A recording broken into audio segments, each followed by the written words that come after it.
यानी आए सूरज तू क्यों निकलता है, आए सूरज तू क्यों तुलू होता है, आए सूरज तू क्यों चमकता है, आए सूरज जब जब तू निकलता है, जब जब तू तुलू होता है तो मुझे सखर किया। खंसा के वाकया सुनने चले हो, सहाबा के वाकया सुनने आए हो, अपने ईमान के अंदर ताजगी पैदा करने, और ये सोच के आए हो सुनेंगे एक कान से वो निकाल देंगे दूसरे कान से, हमें तो अमल करना ही नहीं है। ये खंसा है जो अपने चारों बेटों से एक वाक़े की तरफ और ले जाना चाहूंगा मैं आपको। उस वाक़े की तरफ चलिए और देखिए क्या मंजर था। आपने हजरत खंसा का नाम सुना होगा, एक सहाबिया गुजरी हैं हजरत खंसा रजी अल्लाह ताला अन्हा। हजरत खंसा की जिंदगी के दो दौर ऐसे हैं जो काबिल बयान। पहला दौर इस्लाम से पहले का और दूसरा दौर इस्लाम लाने के बाद का। हजरत खंसा सन 8 हिजरी में इस्लाम लाई हैं। सन 8 हिजरी में, 8 हिजरी से पहले वो काफिरा थी और 8 हिजरी के बाद वो मुस्लिमा हो गई। 8 हिजरी से पहले काफिर और 8 हिजरी के बाद वो मुस्लिम। अब गौर करना यहाँ पर 8 हिजरी से पहले का हाल क्या था और 8 हिजरी के बाद का हाल क्या था।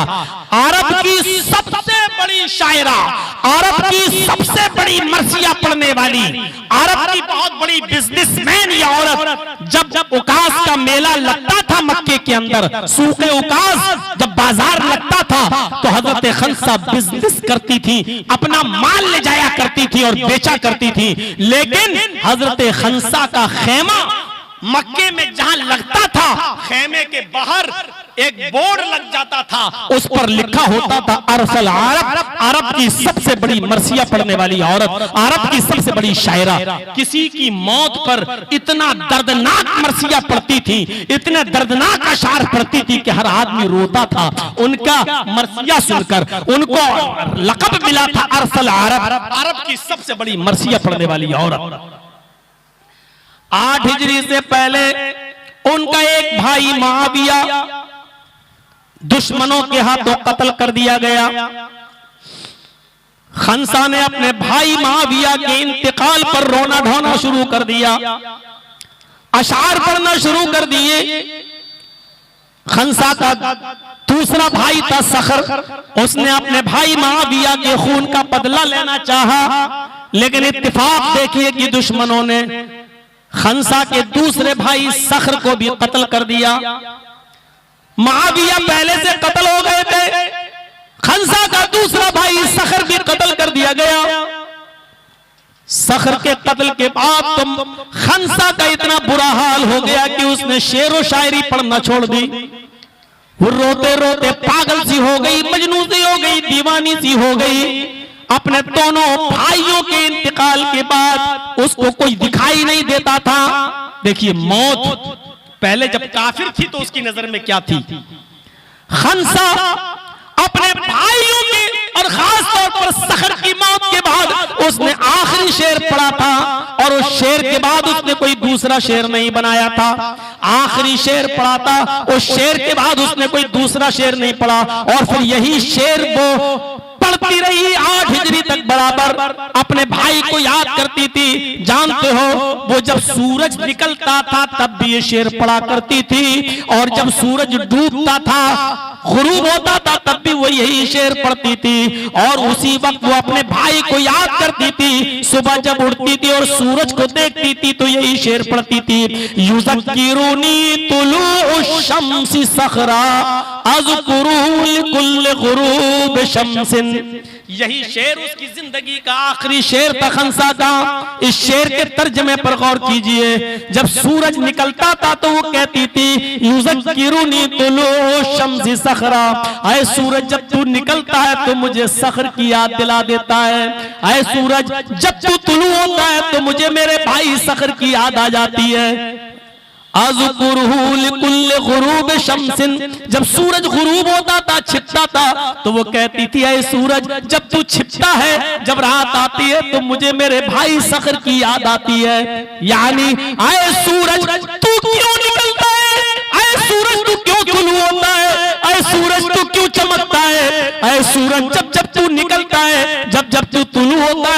मुझे सखर की याद दिला देता है। ऐ रात तू क्यों आती है, ऐ रात तू क्यों आती है, ऐ रात तू क्यों आती है, ऐ सूरज तू क्यों छिपता है कि जब भी रात आती है अंधेरा होता है मैं बिस्तर पे जाती हूँ तो मुझे अपने भाई सखर की याद आती है। गौर करो इस शेर में कितना दर्द था।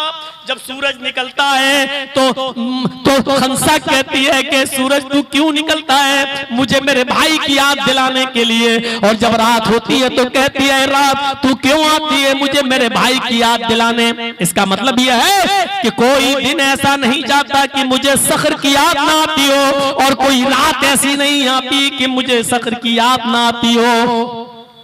अपने भाई की याद में इतनी दीवानी थी कि रात और दिन यही शेर पढ़ती थी। लेकिन 8 हिजरी के बाद जब इस्लाम लाती है और 16 हिजरी में जब जंग कादसिया होती है, हजरत उमर फारूक उस जंग के अंदर जब सहाबाए किराम को भेजते हैं, अपनी फौज को भेजते हैं, तो हजरत खंसा के 4 बेटे थे।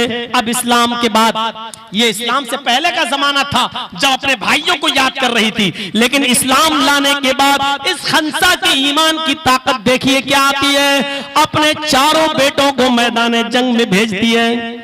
4 बेटे थे उसके और 4 बेटों को मैदान जंग में भेजती है। जाओ, 4 बेटों को मैदान जंग में भेजने से पहले कहती है आए मेरे बेटों, आए मेरे लखते जिगरों, आए मेरे जिगर के टुकड़ों, आए मेरे बच्चों, आज तुम्हारी माँ तुमसे कुछ मांगना चाहती है। क्या माँ मेरे पास क्या है कि मैं तुम्हें दूं? माँ के जुमले सुनो। खंसा कहती है मेरे बेटो, जिस तरह तुम 4 की माँ में हूं, जिस तरह तुम 4 की माँ में हूं, जिस तरह तुम 4 की माँ एक है, उसी तरीके से तुम 4 का बाप भी एक है। यानी आए मेरे बेटो, मेरा शौहर इस दुनिया में नहीं है, तुम्हारा बाप इस दुनिया में नहीं है। इसका मतलब ये नहीं है कि तुम्हारे बाप के मरने के बाद मैंने तुम्हारे बाप की अमानत में खयानत की हो, मैंने कोई दूसरा निकाह किया हो, या मेरे कोई गलत काम करके मैंने किसी और बच्चे को पैदा किया हो। आए मेरे बेटो, जिस तरीके से तुम 4 की माँ एक है, उसी तरीके से तुम 4 का बाप भी एक है। तुम सब एक ही बाप के बेटे हो, तुम सब एक ही माँ की औलाद हो। तुम्हारी रगों में एक ही बाप का खून दौड़ रहा है और एक ही माँ का दूध खून बनकर तुम्हारे रगों में दौड़ रहा है। आए मेरे बेटो, आज तुम्हारी माँ तुमसे ये मांगती है कि जंग में शिरकत करने के लिए जा रहे हो तो मोहम्मद रसूलुल्लाह का झंडा गिरने ना पाए। आए मेरे बेटो, मुझे खुशी होगी अगर मैं सुनूंगी कि तुमने अपने सीने पर तीर खाया है, और मुझे दुख होगा अगर मैं सुनूंगी कि तुमने अपनी पीठ पर तीर खाया है। आए मेरे बेटो, मैदान जंग में एक बेटे की शहादत के बाद दूसरा बेटा जाएगा, और दूसरे की शहादत के बाद तीसरा बेटा जाएगा, और तीसरे की शहादत के बाद चौथा बेटा जाएगा। आए मेरे बेटो, आज यहाँ नहीं तो कल कयामत के दिन जन्नत के दरवाजे पर तुम्हारी माँ तुम्हारा इंतजार कर रही होगी। आए मेरे बेटो, क्या अपने माँ के दामन में ये खुशी भरोगे? क्या अपने माँ के दामन में ये खुशी डालोगे? 4 बेटों ने अपने माँ से वादा किया, माँ तुम्हारे बेटे तीर खाएंगे तो सीने पे खाएंगे, या गाजी बनकर लौटेंगे, जंग को जीत कर लौटेंगे, या शहादत मिलेगी तो सीने पर तीर खाएंगे लेकिन पीठ फेर कर नहीं भागेंगे। माँ तुमने आज जो चीज मांगी है वो मैं तुम्हारे दामन में डालूंगा। ये 4 बेटे अपने माँ से वादा करके मैदान जंग में जाते हैं। अरे तुम अपनी लड़कियों से पर्दा नहीं करा सकते हो, अपनी बेटियों को लिपस्टिक और क्रीम और पाउडर लगवा कर कॉलेज और स्कूलों में भेजकर इस्लाम का जनाजा निकलवाते हो। शर्म तुम्हें नहीं आती है कि जलसों में मेला लगवा कर लड़कियों को सरेआम नचवाते हो और सैर व तफरीह करवाते हो और दीन को बदनाम करते हो जलसों के नाम पर। कुछ तो हया करो, कुछ तो शर्म करो कि जलसों में मेला लगा है और औरतें और लड़कियां वहां जाके मार्केटिंग करें, और आए हो हजरत खंसा का वाकया सुनने, आए हो सुमैया के वाकये सुनने। अरे तुम हजरत खंसा के पैरों में लगी हुई मिट्टी और धूल के मुकाबले में नहीं, हमारी बेटियां हजरत सुमैया और हजरत खंसा के पैरों में, उनके चप्पलों में लगी हुई गंदगी और नापाकी के मुकाबले में नहीं है। जरा तसव्वुर करो, कहां और कहां हम, और चले हैं वाकया सुनने, दीन के नाम पर मस्जिद की तामीर के लिए जलसा कराने, और लगी है चूड़ियों की दुकानें और जलेबियों की दुकानें, जहां हमारी बेटियां जलसों में भी लिपस्टिक लगा लगा कर जलसों में भी शरीक हो रही है, और एक एक लड़की के पीछे 10-10 लड़के घूम रहे हैं। ऐसा लगता है जैसे एक एक कुतिया के पीछे 10-10 कुत्ते भाग रहे हो, दौड़ रहे हो। ये जुमले सुनना पड़ेंगे, तुम्हें नहीं तुम्हारे बाप को भी सुनना पड़ेंगे। ये अथॉरिटी उस वक्त तक मुझे है जब तक मैं इस कुर्सी के ऊपर बैठा हुआ हूं। मुझे मालूम है कि मेरी तकरीर का जनाजा निकलेगा, मैं जानता हूं कि मेरे स्पीच का जनाजा निकलेगा। तकरीर खत्म होगी, कोयल की आवाज मीठी होती है, ये सोचते हुए उसकी आवाज का जनाजा निकाल दिया जाता है। मुझे मालूम है कि कल मेरी तकरीर का हशर क्या होगा, मुझे मालूम है कि कल मेरी स्पीच का हशर क्या होगा, मुझे मालूम है कितने % तुम अमल करोगे और कितना नहीं करोगे। अरे तुम अपनी औलाद को रात भर अपने घर से गायब रखते हो, 12 बजे तुम्हारी औलाद तुम्हारे घर आती है, लेकिन कोई हिसाब किताब नहीं। रात के 2-2 बजे तक तुम्हारा बेटा मोबाइल चलाता है, कोई पूछताछ नहीं। तुम्हारी बेटी रात के 2-2 बजे तक व्हाट्सएप पे चैटिंग करती है, लेकिन बाप को फिक्र नहीं। चले हो खंसा के वाकया सुनने, चले हो सहाबा के वाकया सुनने, आए हो अपने ईमान के अंदर ताजगी पैदा करने, और ये सोच के आए हो सुनेंगे, एक कान से वो निकाल देंगे दूसरे कान से, हमें तो अमल करना ही नहीं है। ये खंसा है जो अपने चारों बेटों से वादा ले रही है, और चारों बेटे कह रहे माँ तेरे बेटे अगर तीर खाएंगे तो सीने पर खाएंगे, और नहीं तो परचम लहराकर गाजी होकर वापस लौटेंगे।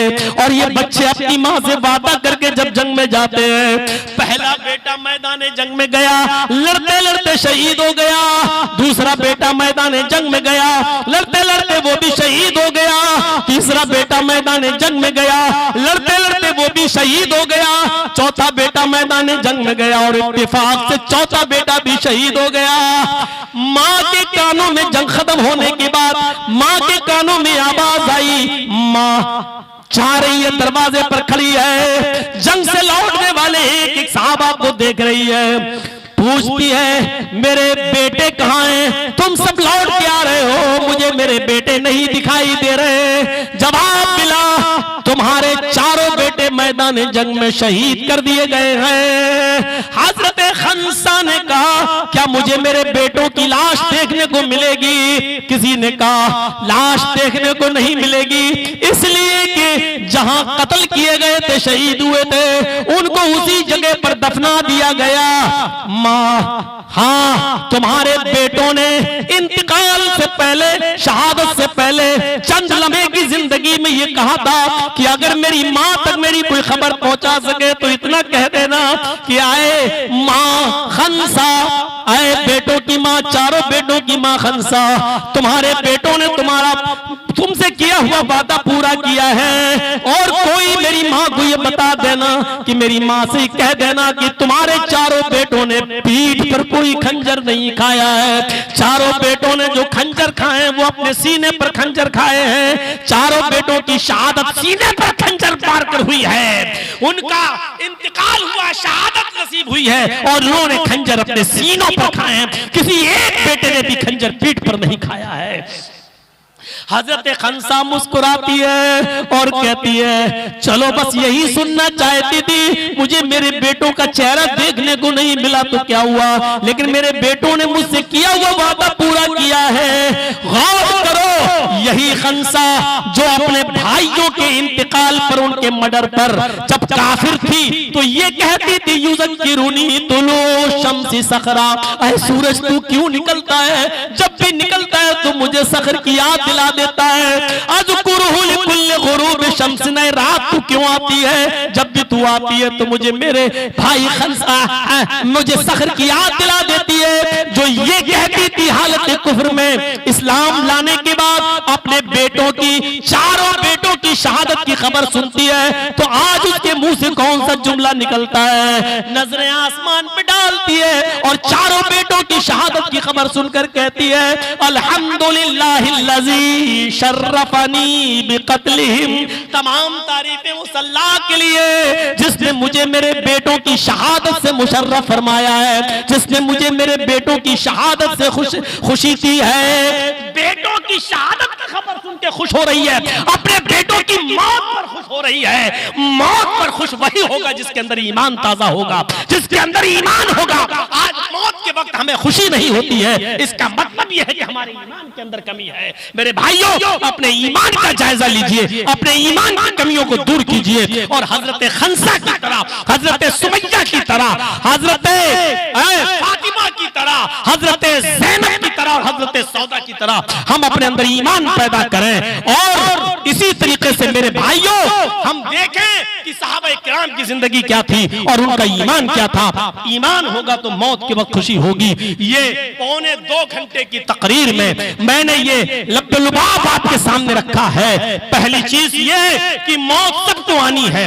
दूसरी चीज ये कि उस मंजर से हमें और आपको सबको गुजरना है कि जब हलक तक रूह निकलेगी और आंखें टन जाएंगी और रूह को निकलते हुए हमें आप सब अपनी आंखों से देखेंगे। मौत का फरिश्ता के करीब रहमत और आजाद का फरिश्ता भी हम अपनी आंख से देख लेंगे। अगर हमने अच्छे काम किए हैं तो देख लेंगे मेरी रूह को लेने के लिए रहमत का फरिश्ता आया है या आजाद का। अगर बुरे काम किए होंगे तो देख लेंगे कि आजाद का फरिश्ता आ गया है। मेरी रूह इल्लीन में जाएगी या सिज्जीन में, ये मरने से पहले हमें आपको पता चल जाएगा। मेरी रूह का ठिकाना 7वें आसमान के ऊपर इल्लीन है, वहां है, या मेरी रूह का ठिकाना 7वीं जमीन के नीचे सिज्जीन है, वहां है। ये हर आदमी को मरने से पहले पता चल जाएगा, क्योंकि मौत के फरिश्ते को वो अपनी आंखों से देख लेता है। तो मौत के लिए हमें और आपको तैयारी करनी है और उसकी फिक्र करनी है, और उस दिन के लिए हमें और आपको अपने आप को अभी से रेडी करना है, अभी से तैयार करना है। वल तंजुर नफ्सु मा क़द्दमत लिग़द। हर इंसान को गौर करना चाहिए कि कल कयामत के दिन के लिए उसने कौन सी तैयारी की है। इस 2.25 घंटे की तकरीर का एक एहसास हमारे और आपकी जिंदगी में होना चाहिए। एक नई तरीके से जिंदगी पैदा करिए और उसको नई तरीके से बनाने की कोशिश करिए। इस तकरीर का रिजल्ट कल से नजर आना चाहिए हमारी जिंदगियों में, हमारी औलाद की जिंदगियों में, हमारी बेटियों की जिंदगी में, हमारी बीवियों की जिंदगी में, हमारे बच्चों की जिंदगी में। अब देखना यह है कि कल से आप अपने बच्चों को कितना इस्लामी बनाएंगे, अपनी बेटियों को कितना इस्लामी बनाएंगे। मौत का कितना डर हमारे और आपके समाज में पैदा होगा, हमारे घर में पैदा होगा। मेरे भाइयों, ये चंद बुनियादी बातें थी। अब मैं 3:45 बज चुका है, 4 बजे तक स्टेज लगना भी चाहिए। मैं चाहता हूं कि मस्जिद का जो काम है, तामीर मस्जिद के सिलसिले में, कि मम बना लिल्लाहि मस्जिदन बनल्लाहु लहु बैतन फिल जन्नह, जो दुनिया में अल्लाह के लिए कोई मस्जिद बनाएगा तो अल्लाह कयामत के दिन जन्नत में उसके लिए घर बनाएगा।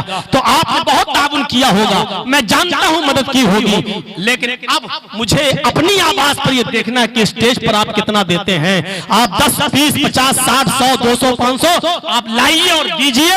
ये देखता हूं कि इस तकरीर के बाद आप आखिरत के लिए कौन सा तोशा इकट्ठा कर रहे हैं और इस तकरीर का कितना असर आपकी जिंदगी में हुआ है और आप कयामत के दिन के लिए कितनी तैयारी करना चाहते हैं। ये आज आपकी जेबों से निकलने वाला पैसा, आपकी जेब से निकलने वाली मदद और इस तामीर मस्जिद में आपका ताउन ये बताएगा कि इस तकरीर का कितना असर पड़ा है। मुझसे हाथ मिलाने की जरूरत नहीं है, स्टेज पे लाते जाइए, डालते जाइए। अल्लाह ताला आपकी नियतों को जानता है, आपके हालात को जानता है, आपके इरादों को जानता है। इंशाअल्लाह आपको आपकी नियतों के मुताबिक पूरा आपको अजर अजीम अता फरमाएगा। हम अल्लाह से दुआ करते हैं, अल्लाह मौत से पहले हमें मौत के लिए तैयारी करने की तौफीक अता फरमा।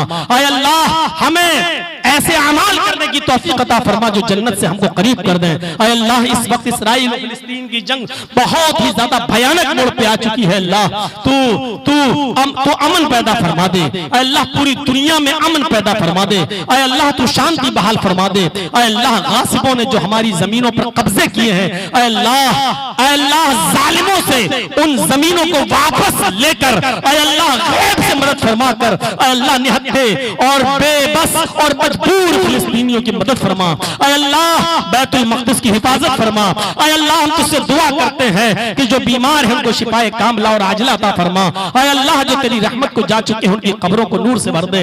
अल्लाह जब तक तू हमें जिंदा रख, इस्लाम पर जिंदा रखना, और जब हमारा खात्मा हो तो ईमान पर हमारा खात्मा फरमाना। वमा अलैना इल्लल बलागुल मुबीन व आखिरु दअवाना अनिल हम्दुलिल्लाहि रब्बिल आलमीन। अस्सलामु अलैकुम व रहमतुल्लाहि व बरकातुहू।